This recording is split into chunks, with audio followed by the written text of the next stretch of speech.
Coucou tout le monde, j'espère que vous allez bien. On se retrouve aujourd'hui pour une lecture chuchotée du premier chapitre du livre Ils m'ont appelé Eva. C'est un livre qui, je pense, que j'ai dû lire pour l'école, mais qui m'avait vraiment bien plu. C'est un roman bouleversant, inspiré de faits réels.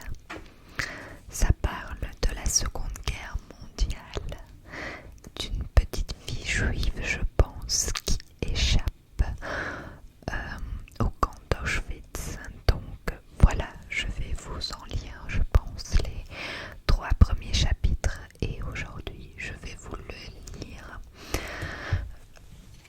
Mais le premier, les premières pages, le chapitre 1. Donc voilà, c'est quand même écrit assez grand. Donc oui, je pense que j'ai dû le lire pour l'école. C'est un livre historique. Je vais vous lire le synopsis. 1942, Tchécoslovaquie. Milada, 10 ans, échappe au massacre de son village parce qu'elle est blonde et qu'elle a les yeux bleus. Pendant des mois, les nazis vont lui apprendre à tout oublier pour devenir Eva, une parfaite petite aryenne, une élue.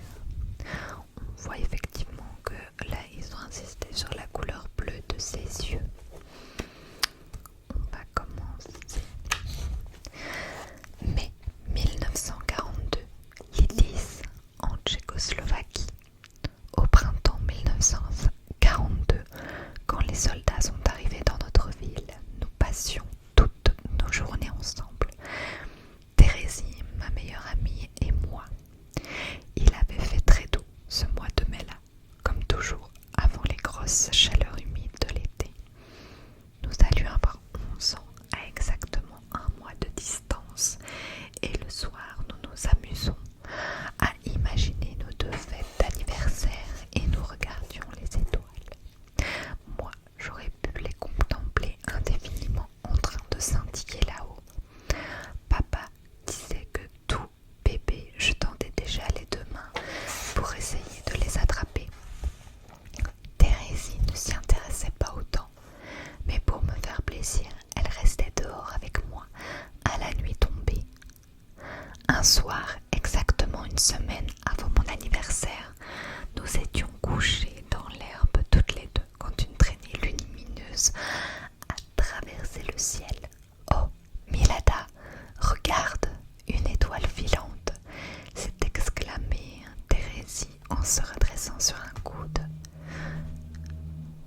Cela signifiait sûrement que quelque chose de merveilleux, de très particulier, allait bientôt se produire. Fais un vœu, ai-je dit en fermant les yeux et en me demandant celui que je pouvais faire moi-même. J'ai tout de suite pensé à mon anniversaire. Je sais pourquoi il y a eu cette étoile filante, je sais ce qui va arriver, a repris Thérèse, comme si elle devinait mes pensées, ce qui était fréquent avant même que je les exprime. Je me suis tournée vers elle et j'ai vu qu'elle arborait un large sourire. Et ça concerne ma fête. Elle a un petit rire en détournant son regard et s'est assise en serrant ses genoux contre elle. Je l'ai attrapée par une épaule. Tu sais quelque chose? Tu sais quel cadeau je vais avoir? Un vrai cadeau? Oh, dis-le-moi, tu dois me le dire. J'ai juré de garder le secret. Et elle a ri plus fort de ce grand rire si musical que j'aimais tant chez elle. J'avais pensé que cette année-là, il n'y aurait pas de cadeau, tout en espérant le contraire, bien sûr. Peut-être que ma babichka, ma grand-mère, me tricoterait une écharpe ou des moufles avec un peu de laine récupérée ici et là. Mais depuis que les nazis avaient envahi la Tchécoslovaquie, 3 ans auparavant, on manquait de tout. Un cadeau, cela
ai souri, puis j'ai fermé les yeux.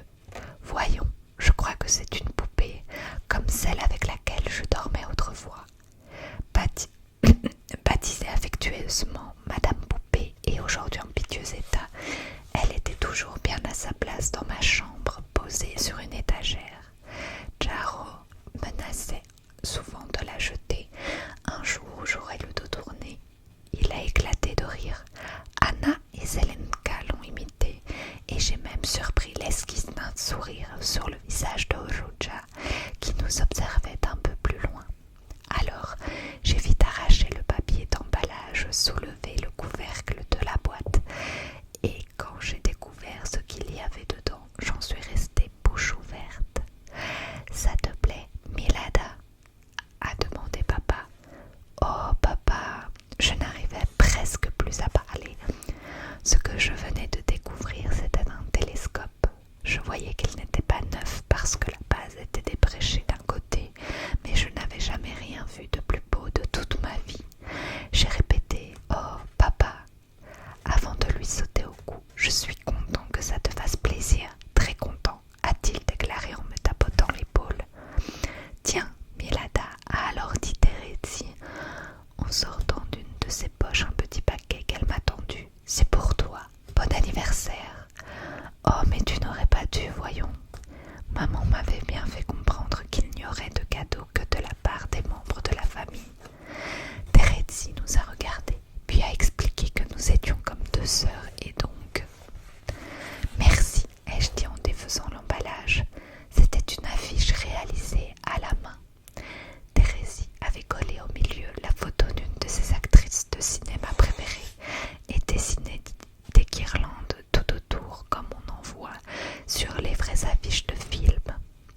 avait eu beaucoup de mal à apprendre à lire.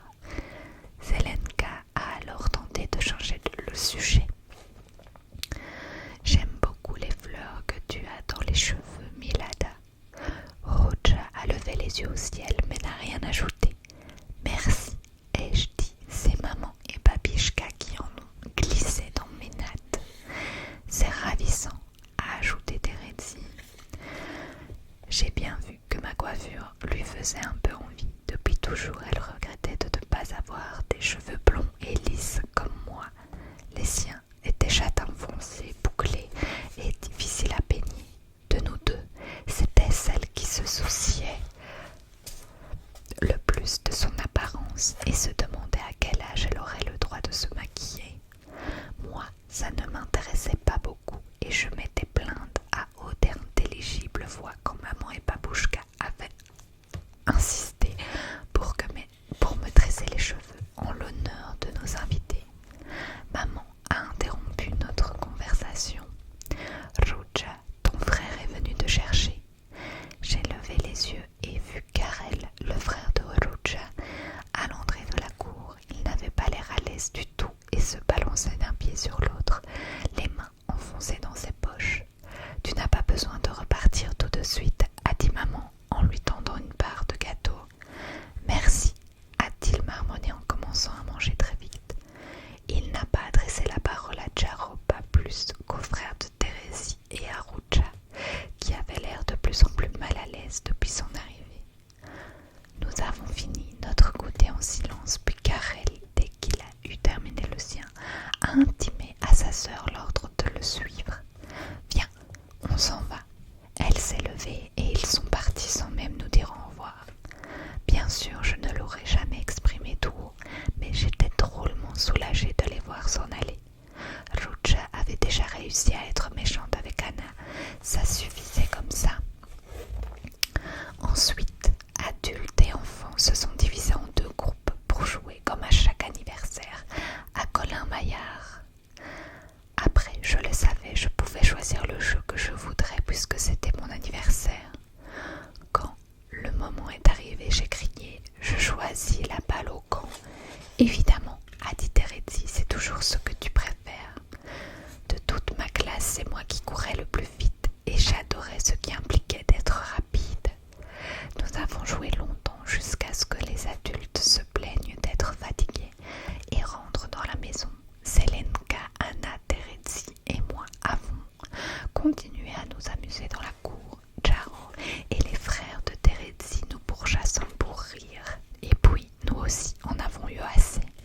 Maman a annoncé que la fête était finie. Zelenka et Anna sont parties les premières, bientôt suivies par Terézie et sa famille. J'ai aidé à desservir la table, mais on m'a dit que puisque c'était le jour de mon anniversaire, je n'avais pas besoin de faire la vaisselle. Quand il a commencé de faire sombre, nous nous sommes assis sur le perron. Babichka et moi, j'ai dénoué ma longue natte et laissé mes cheveux libres. Grand-mère s'est mise à les brosser doucement,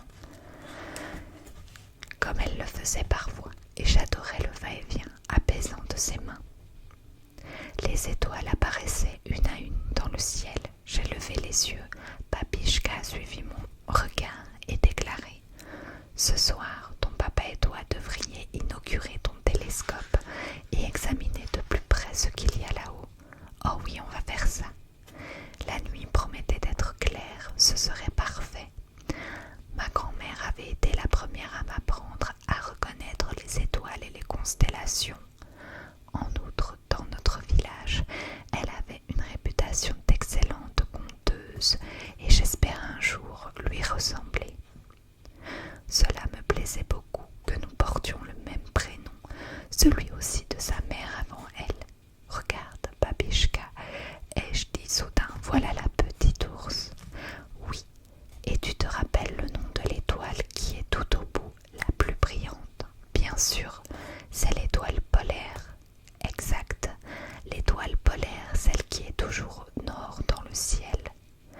Ma grand-mère m'avait enseigné que cette étoile-là était très spéciale parce qu'elle restait visible quelle que soit la saison. Au début, je ne voulais pas la croire. Je savais que saison après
leur arrivée. J'avais 8 ans. Une semaine après, nous étions allés à Prague rendre visite à des cousins de maman. Et j'avais vu une parade de soldats nazis qui défilaient, leurs bottes noires martelant le sol, une croix gammée sur leur uniforme. On nous avait